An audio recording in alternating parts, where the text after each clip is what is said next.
Life on the American frontier was fraught with challenges, dangers, and heart-wrenching stories that still echo through history. Among the most gripping are the tales of pioneer children who were abducted by Native American tribes and eventually made a startling choice to remain with their captors rather than return to their birth families. These stories reveal complex relationships, cultural bonds, and the power of belonging that transcend the surface of these historical events. Join us as we explore the lives of 9 such children, uncovering the reasons behind their surprising decisions and the fascinating dynamics of frontier life.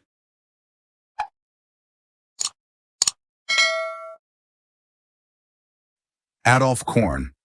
Adolf Korn's story is a poignant tale of identity, captivity, and the profound impact that forced displacement can have on an individual. When he was freed from his Comanche captors, his parents, fearing for his future, moved him far from the tribe that had taken him in. Unlike many other children who had been captured, Korn had no means to return to the people who had raised him. And so, rather than reuniting with his biological family, he fled into the wilderness, choosing a life of isolation in a cave. Korn had been captured at just 10 years old and was sold to a childless Comanche woman. She took him in as her own, and though he initially grieved the loss of his biological family, he soon began to adjust to his new life. Growing up on the frontier, Korn had struggled to connect with his parents, who were often preoccupied with the demands of daily life. In contrast, his Comanche mother devoted all her attention to him, making him feel valued in ways he hadn't experienced before. Over time, he came to love her and the life they shared. 3 years after his capture, Korn's parents were able to bring him back, but his time with the Comanche had fundamentally changed him. Despite being restored to his biological family, he never truly felt at home among them. His heart remained with the Comanche, and he began to express his alienation by raiding nearby farms and stealing cattle. His actions led to a growing record of legal troubles, and in a desperate attempt to prevent him from spiraling further, his parents relocated to a remote ranch, hoping distance would help. However, Korn's disconnection from his new life only deepened. He could not reconcile the person he had become with the life his parents expected him to lead. Rather than try to reintegrate into the white society his parents sought for him, he chose to live in solitude, retreating to a cave where he spent the remainder of his days. For Korn, this cave became a sanctuary where he could remain true to the identity that had formed during his years with the Comanche, away from the pressures to conform to a world that felt foreign and disconnected from the life he had once known. In his solitude, Korn seemed to hold vigil for the Comanche family he had left behind. His decision to withdraw from society speaks to the deep emotional and psychological effects of being forcibly removed from one's community and culture. Korn's story highlights the struggles of cultural identity and belonging, especially for those who were captured as children and grew to view their captors as family.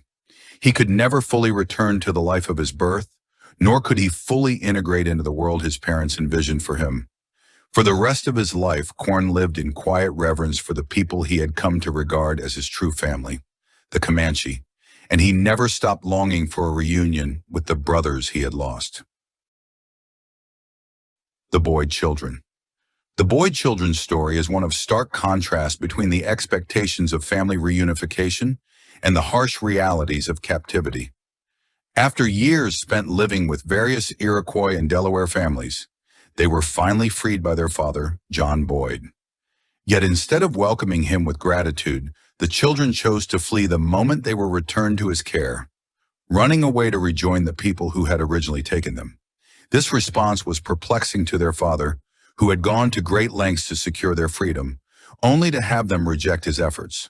The Boyd children had been captured during an Iroquois raid and sold off to different tribes. Their capture was a traumatic event, one that began with the forced march through the wilderness, where they were forced to watch the brutal death of their mother. She had been beaten to death by the warriors for failing to keep pace, a horrific act that left the children emotionally scarred. Her body was abandoned, and the children were thrust into captivity, where their lives would become a long struggle between two worlds. It took their father, John Boyd, 4 years to track down and rescue his children. The first to be rescued was his eldest son, David. However, the reunion was not the joyous occasion John had hoped for. David expressed no desire to return home, insisting that he wanted to stay with the Delaware family who had raised him. Despite his father's pleas, David eventually sneaked away in the night, returning to the tribe that had taken him years before. This pattern of rejection continued as John Boyd moved from tribe to tribe, negotiating for the release of each of his children. Despite his success in bringing them back, nearly every child chose to leave again, vanishing into the night to return to their captors. Over time, John Boyd's determination was tested to its limits. He freed each of his children, but no matter how hard he tried, he could not compel them to stay with him. Their attachment to the tribes and families that had taken them seemed to outweigh the bonds of blood and home. The Boyd children's responses speak volumes about the complexity of captivity and assimilation. For years, they had lived among the Iroquois in Delaware, becoming part of these communities, adopting their ways of life, and forming relationships that felt more natural to them than their original family.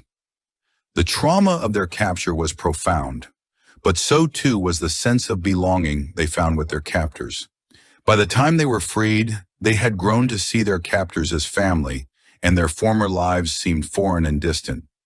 John Boyd's experience reflects a painful reality for many families, torn apart by captivity during this period.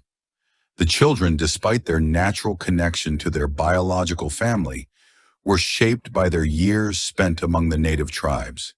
Their emotional attachment to their captors was so strong that they could not imagine life in a world that felt like strangers to them. Boyd's inability to keep his children illustrates the deep cultural divides and the complicated nature of identity when one is forcibly removed from their home and raised in a completely different environment.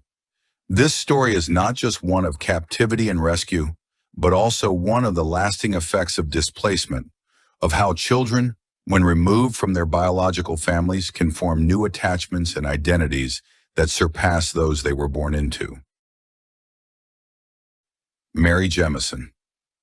Mary Jemison's experience as a captive is one of the most harrowing stories from early American history. At the tender age of 13, she was thrust into a brutal situation that would shape the rest of her life. The Iroquois raiding party that captured her family inflicted unspeakable horrors upon them, and yet in the end, Mary chose to remain with her captors, developing a deep bond with them that would last until her death. Mary was just a teenager when the Iroquois Confederacy launched a raid on her home. The Jemison family, taken from their lives in a terrifying surprise attack, were forced to endure grueling conditions as they marched through the wilderness. A warrior kept them moving with a whip, punishing them if they lagged behind, and the captives were given no food. When they grew thirsty, they were made to drink urine instead of water, a chilling reflection of their captors' complete dominance. As if the journey itself wasn't cruel enough, Mary's ordeal intensified when, after being separated from her family, she learned of her parents' fate. That night, around a campfire, she saw a warrior remove her mother and father's scalps from a bag, cleaning and drying them over the flames. The image of her parents' scalps would stay with her forever, a haunting memory that colored her entire life. Despite the trauma of this experience, something unexpected happened. Mary, as she grew older, would recount the story of her captivity in a detached, almost nostalgic tone, as though it were the stuff of thrilling adventure. She had been taken by the Seneca, a tribe within the Iroquois Confederacy, and she became fully integrated into their way of life. She married a Delaware man, embraced the tribe's customs, and lived with them as though she had never known any other life. Mary's attachment to her new family was so profound that she chose to stay with them, even after the passage of time allowed her the opportunity to leave. Her deep connection to the Seneca people and her new family appears to have superseded the loss of her biological family. The reasons for her steadfast attachment are complex and may have been driven by the bonds of survival, the care of the Seneca, and the undeniable influence of the environment in which she had grown up. Her story, while filled with hardship and loss, is also a testament to the adaptability of the human spirit. Mary Jemison's decision to stay with her captors highlights the complicated nature of captivity, identity, and belonging. Her life among the Seneca was, for her, a new reality, a place where she found love, safety, and perhaps a sense of peace that she never could have imagined when she was first torn from her family.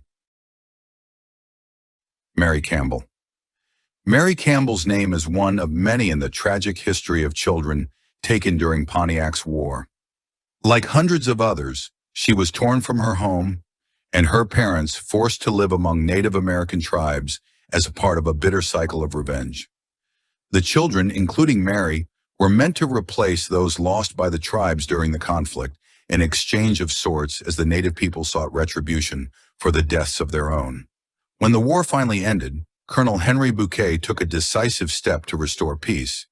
He compiled a list of more than 200 children who had been taken during the conflict, then confronted Pontiac's warriors.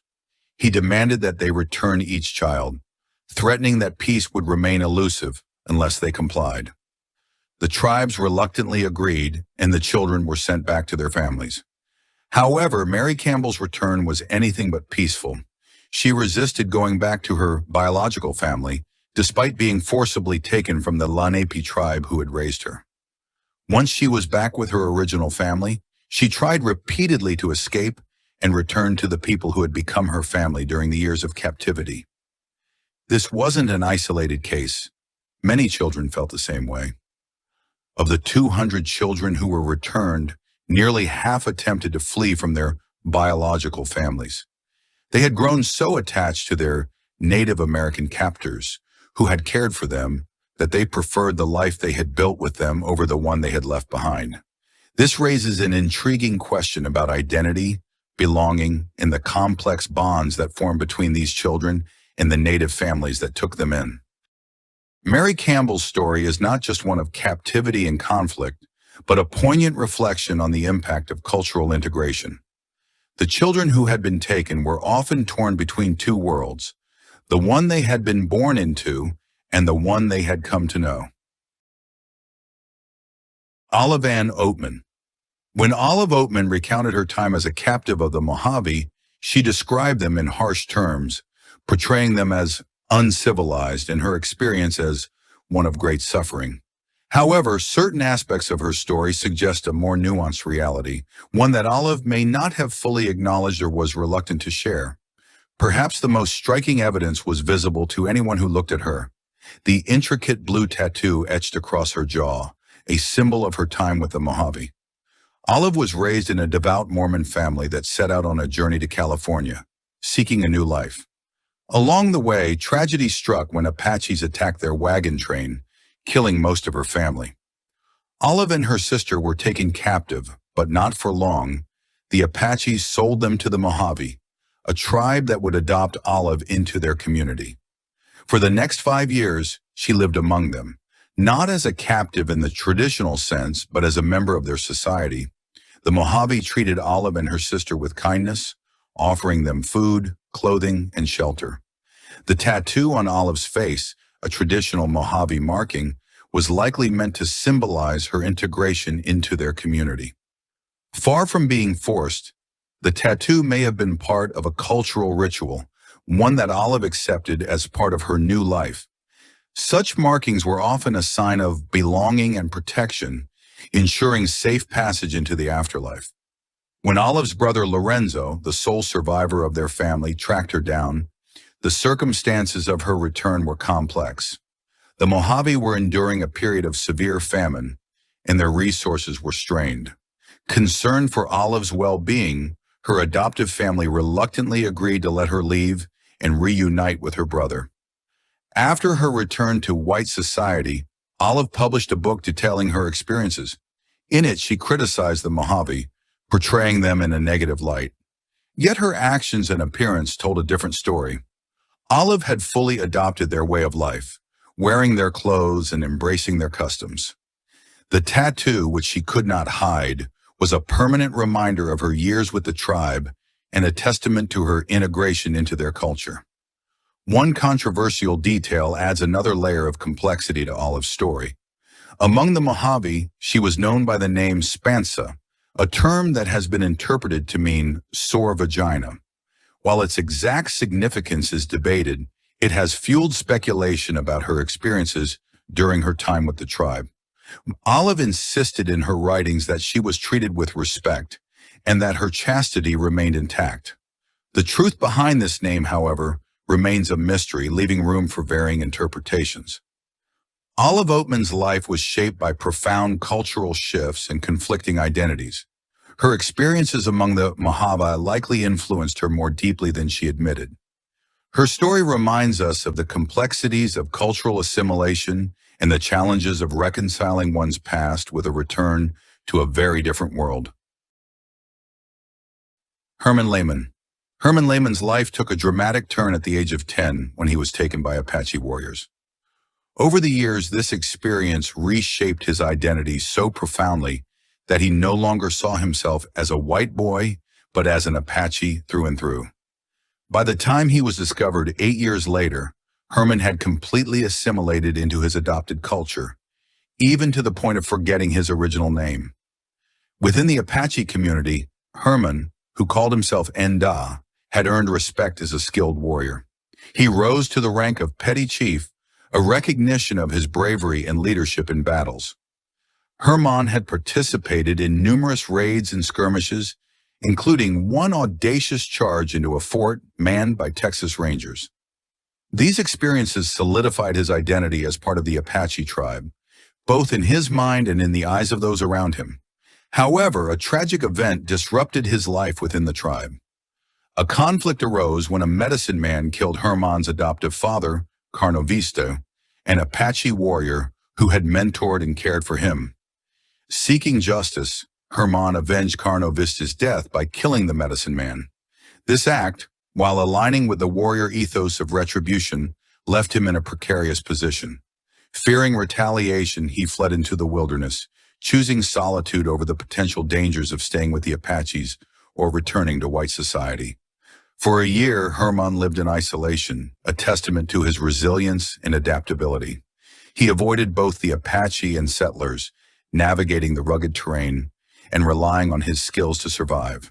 Eventually, he sought refuge on a Native American reservation, where his life took another unexpected turn.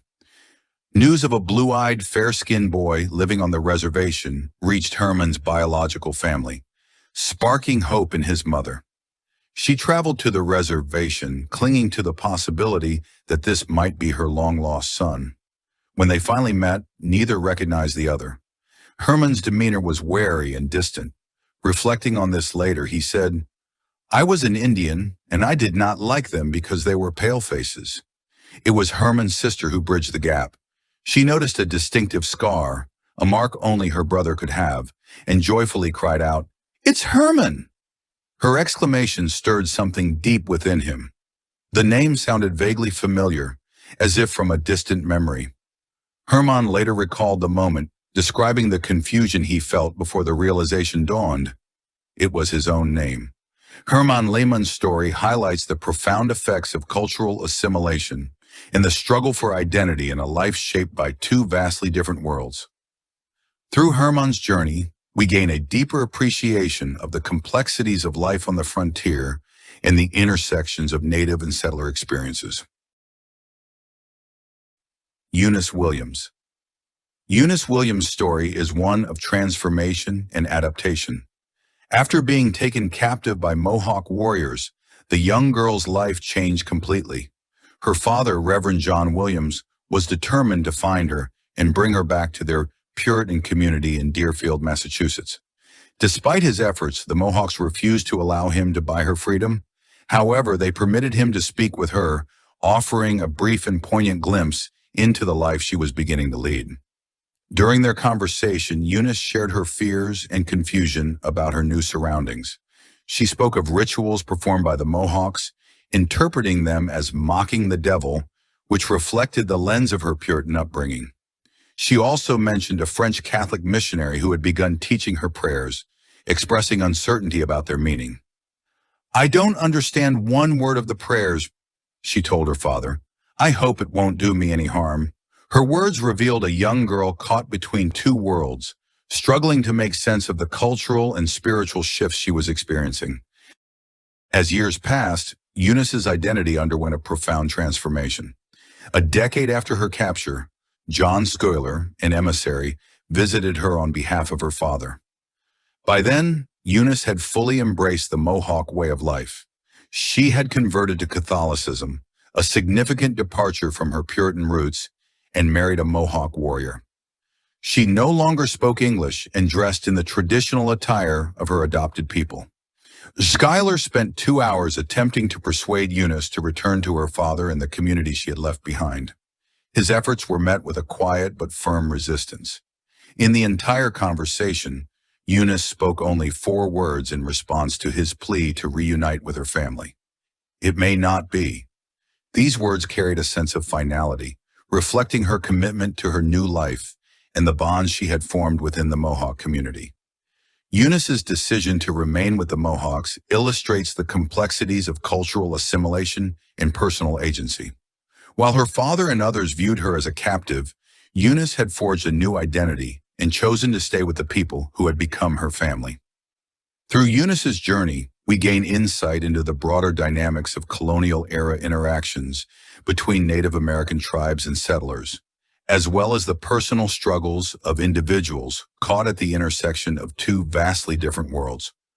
Her life serves as a poignant reminder of the enduring power of cultural identity and the human capacity to adapt, even under the most challenging circumstances.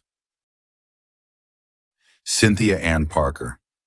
Cynthia Anne Parker was just 9 years old in 1836 when she was taken by a group of Comanche warriors.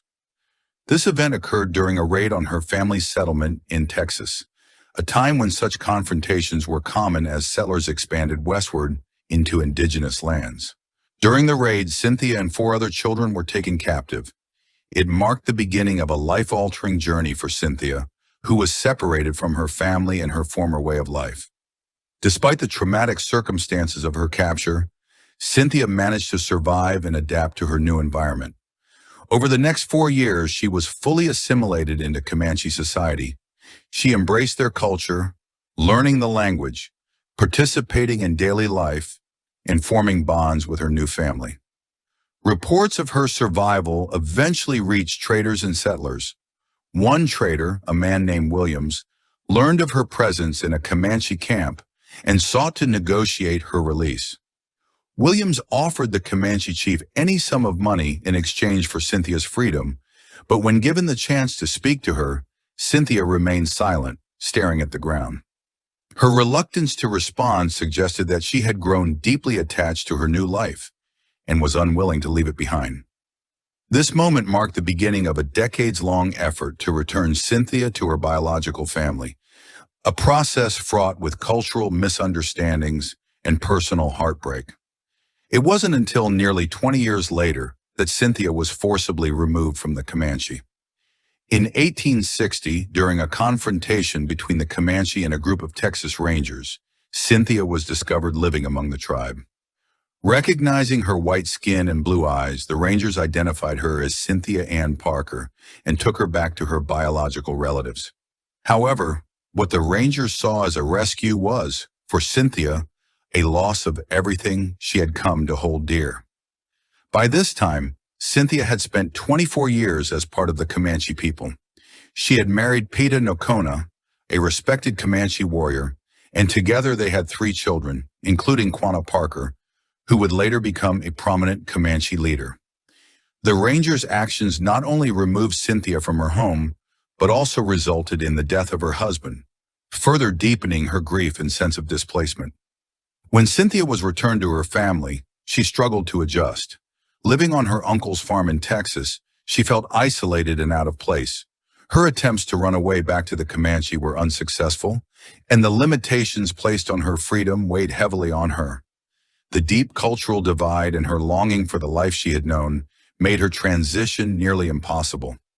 Over time, Cynthia's grief and longing for her Comanche family took a toll on her physical and emotional well-being. She stopped eating and became increasingly frail. Weakened by malnutrition and eventually succumbing to illness, Cynthia passed away, leaving behind a story that continues to highlight the complexities of cultural identity, belonging, and the consequences of forced assimilation. Cynthia Anne Parker's life serves as a poignant reminder of the human cost of westward expansion and cultural conflict. Her story is a testament to the strength of identity and the bonds formed within adopted communities, even amid historical upheaval. Frances Slocum. In 1835, a trader named George Ewing encountered an elderly woman of the Miami tribe named Maconaquah. At the time, she was in her 60s, well regarded within her community, and had lived a fulfilling life as a widowed grandmother. Her late husband had served as a chief of the Miami, cementing her role as a respected figure. However, what truly surprised Ewing was a revelation that this esteemed elder had been born to white parents. Maconaquah's story unfolded, revealing her original name as Frances Slocum, the daughter of a Quaker family from Pennsylvania. Her life took a dramatic turn when, at the tender age of 5, she was taken by Seneca warriors. This event was not uncommon on the frontier, where interactions between indigenous peoples and settlers could be deeply complex. Shortly after her abduction, Frances was purchased by a Miami family in exchange for a few animal pelts. This family welcomed her as one of their own, raising her with the customs, language, and traditions of their people. In the years that followed, Frances fully embraced her new identity. She grew up among the Miami, married, and supported her husband as he rose to the position of chief. Together, they had 4 children, and Frances played an active role in raising them until they started families of their own. By the time George Ewing met her, 57 years had passed since her initial capture. She was no longer the young girl taken from her Quaker roots, but a proud and integral part of the Miami community. Frances's story became even more remarkable when it was discovered that her brothers had never stopped searching for her. Despite decades of uncertainty, her brother Isaac eventually located her. Their reunion, though poignant, was bittersweet. Frances no longer spoke English, having lived entirely within the cultural sphere of the Miami. Through an interpreter, she explained to Isaac why she chose to remain with the people who had become her family. "I do not wish to live any better or anywhere else," she told him. "I think the Great Spirit has permitted me to live so long because I have always lived with the Indians." Her words reflected the depth of her connection to the Miami and the life she had built among them. For Frances, returning to her Quaker roots would have meant leaving behind everything she had come to value, including the family, culture, and identity she had nurtured for over half a century. True to her convictions, Frances stayed with the Miami until her passing. She was laid to rest alongside the man she had loved and supported as her husband in the land that had become her home. Please like and share if you find the video content interesting and useful. Don't forget to subscribe to the channel and comment below so as not to miss the upcoming interesting videos. Thanks for watching.